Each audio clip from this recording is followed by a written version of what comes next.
Fala pessoal, tudo bem? Pessoal, esse vídeo aqui vai ser um pouco repeteco, eu já falei disso aqui anos atrás no canal, mas é bom que eu dou uma atualizada, né, nos argumentos. Porque eu estava discutindo com um rapaz aí nos comentários, né, naquele short que eu fiz chamado Lázaro, sobre Lázaro, mas as primícias do que dorme, né. Eu vou explicar para vocês primeiro os shorts, né, que as pessoas não entendem um short de 1 minuto e depois acham que entende de Bíblia, né, mas infelizmente a internet é assim, pessoal. Acontece o seguinte, Paulo disse que Cristo é as primícias do que dorme. Primícia seria o primeiro, os primeiros. Então ele seria o primeiro que ressuscitou dos mortos, daqueles que dormem, dos mortos. Só que tem um probleminha aí. Antes de Jesus, nós temos algumas ressurreições antes de Jesus. Como eu citei como exemplo nesse short, Lázaro, né, que chegou a ficar 4 dias morto, ou seja, 1 dia a mais que Jesus, e ele foi ressuscitado. Esse é o argumento. Como é que Jesus é o primeiro se já tinha outras ressurreições antes dele? Tem a filha de Jairo também, né, que Jesus supostamente ressuscitou. No Velho Testamento tem Eliseu, que ressuscitou uma criança, e parece que Elias também. Eliseu acho que é o filho da viúva, né, que tinha morrido. Enfim, então não tem como Cristo ser o primeiro, ou a primícia dos que dormem, se nós já temos algumas ressurreições antes dele. O próprio Evangelho de Mateus, por exemplo, para quem toma a Bíblia como real, literal, histórica, Mateus fala que depois que Cristo foi crucificado, as tumbas se abriram em Jerusalém e os mortos foram vistos andando em Jerusalém, tipo um Walking Dead judeu. Então aqueles mortos ressuscitaram. Então Jesus não tem como ele ser a primícia dos que dormem de jeito nenhum. Aí as pessoas começaram a usar marabalismo, né, fazer argumentos, indo além do que está escrito, né, ilações, dizendo coisas do tipo assim: ah, mas Jesus é o primeiro que ressuscitou para a vida eterna. Lázaro ressuscitou, mas ele morreu depois de novo. Jesus não, Jesus ressuscitou para a vida eterna, não sei o quê. Inclusive eu tenho parado de responder comentários, pessoal, justamente para evitar isso, né, senão acabam esquentando os comentários, acaba virando uma discussão. Mas enfim, são esses comentários que eu vi nos shorts. Agora vamos fazer um exercício de reflexão, tá? Eu vou propor um exemplo hipotético que eu já tinha proposto aqui no canal anos atrás, tá bom? Aí vocês analisem e tirem suas conclusões. Imagina que você tem uma filha que você gosta muito, uma adolescente, pronto. Não, uma criança, uma garotinha, você gosta muito, ela é a sua princesinha, é a menina dos seus olhos, você ama essa sua filha, você trabalha por ela, você compra as coisas para ela, compra roupinha, caderno escolar, sapatinho novo, tudo que ela pede você compra. Essa menina é a menina dos seus olhos, é a sua filha. Aí um belo dia sua filha morre, por algum motivo ou outro, ou doença, ou acidente, enfim, ela acaba falecendo. Aí você é muito devoto, você crê muito em Deus, você começa a orar, fazer jejum e você pede para Deus ressuscitar a sua filha. Ô Senhor, eu sempre confiei em Ti, sempre tive fé, Senhor. Traz minha menina de volta, eu não vou conseguir viver sem minha filha, Senhor, é minha filha única. Aí de repente você escuta uma voz do céu, Deus falando: eu já ressuscitei sua filha, ela está viva, eu atendi as suas preces. Aí você vai correndo pro cemitério, pega o carro, chega lá no cemitério para procurar onde é que está sua filha, chega lá, você vê a tumba aberta e vazia. Fala: nossa, é verdade, eu não estava delirando, Deus ouviu minhas preces. Mas cadê minha filha? Aí de repente uma voz do céu fala assim para você: eu ressuscitei sua filha, ela está aqui comigo. Eu fiz a vida dela voltar ao corpinho dela e ela está aqui de corpinho e alma aqui no céu comigo, para todo sempre. Pergunta: isso atendeu às suas preces? Você vai ver essa menina crescer, ela se formar numa faculdade, ela arrumar um noivo, se casar, constituir família, te dar netos? Não, porque ela está no céu para sempre. Então, qual é o objetivo, nesse exemplo hipotético, de Deus fazer uma ressurreição, fazer um suposto espírito voltar a um corpo, se esse corpo vai ficar lá em cima com Deus para sempre? Tem algum sentido? Se fosse assim, Deus podia ter levado só o espírito dela para o céu e pronto, até porque a Bíblia fala, aliás, Paulo fala, que carne e sangue não pode herdar o reino dos céus. Então para que fazer uma ressurreição física se ela ia ficar lá no céu do mesmo jeito, com ou sem corpo? Faz algum sentido? Atendeu às necessidades desse pai? É óbvio que não, né, gente? A mesma coisa é a ressurreição de Jesus. Quer dizer que Jesus ficou 3 dias e 3 noites na sepultura, aí Deus vai lá, faz o espírito dele voltar para aquele corpo, que já deveria estar em começo de estado de putrefação, só que aí Jesus não fica aqui na terra mais nunca. Ele ressuscita e sobe para o céu. Cadê Jesus? Cadê? Aí ele subiu para o céu, mas ele ressuscitou, acredita. Qual é o objetivo disso? Esse é o primeiro ponto. Faz algum sentido para vocês? Porque se era para Jesus subir para o céu, ele podia ter subido só o espírito de Jesus. Não precisaria de uma ressurreição física. Era só Deus ter pegado o espírito dele, subido para o céu e pronto. Ó, Jesus está aqui comigo, pessoal. Mas os cristãos entendem que foi uma ressurreição física e ele subiu para o céu. Depois Jesus aparece só poucas vezes. Ele aparece no caminho de Emaús, segundo Lucas. Ele aparece lá para João e Pedro, segundo o Evangelho de João. Marcos nem fala de aparição, né, que Marcos termina no versículo 8 do capítulo 16. E Mateus fala só de uma aparição ou outra para os apóstolos e eles já somem. Pronto. Então que ressurreição é essa que Deus trouxe de volta a vida de Jesus, mas ele só apareceu para algumas poucas pessoas que já conheciam ele? Ele não falou lá para os fariseus numa discussão, quando os fariseus pedem um sinal para ele, ele falou assim: para essa geração má me pede um sinal, mas para essa geração só será dado o sinal de Jonas. Assim como Jonas ficou 3 dias e 3 noites no ventre do peixe, o Filho do Homem ficará 3 dias e 3 noites no seio da terra. Por que ele não apareceu para essas pessoas que ele prometeu o sinal? Até porque se ele tivesse aparecido para aquelas pessoas, para os fariseus ou para as pessoas que não acreditavam nele, todo mundo ele teria se convertido. Não foi assim que Paulo supostamente se converteu? Que Paulo perseguia a igreja, ele era anticristão. Aí supostamente ele teve uma visão de Jesus no deserto, aí ele passa a pregar Cristo.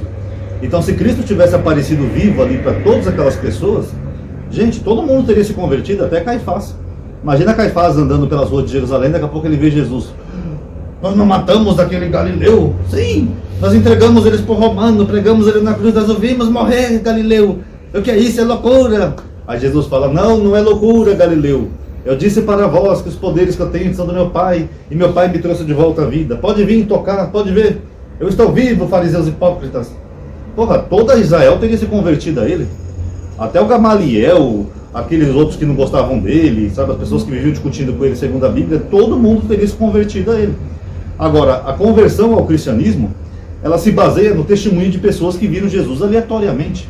Como é que você vai crer, por exemplo, que ali foi uma ressurreição física, se há poucas vezes ele aparece e some, como se fosse um fantasma ou um espírito?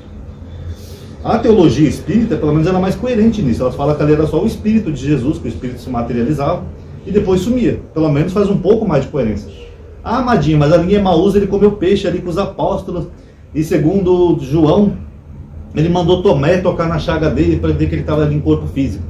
O Evangelho de João, para quem não sabe, ele está combatendo uma seita chamada docetismo. Uma seita que surgiu logo ali no finalzinho do primeiro século, que era uma seita que acreditava que Jesus não tinha vindo em carne física. Achava que ele era só uma aparência, ou um espírito, um pneuma em grego. Então o Evangelho de João ele tenta combater essa seita. Por isso que no prólogo de João ele fala assim: e o verbo se fez carne e habitou entre nós, para dizer que Jesus era carne. Já numa das epístolas de João, ele fala que o anticristo é aquele que nega que Jesus veio em carne, se referindo aos docetas. Então essa história de Tomé que só aparece em João, isso aí é só para combater os docetas, para dizer: ó, Jesus veio em carne mesmo, você podia até tocar ele que você sentia. E a passagem de Lucas não é muito diferente disso, é só para tentar dizer que Jesus ressuscitou em carne humana. Mas na verdade as duas passagens são tendenciosas. Na verdade você não tem um relato honesto de que Jesus tenha aparecido em carne humana.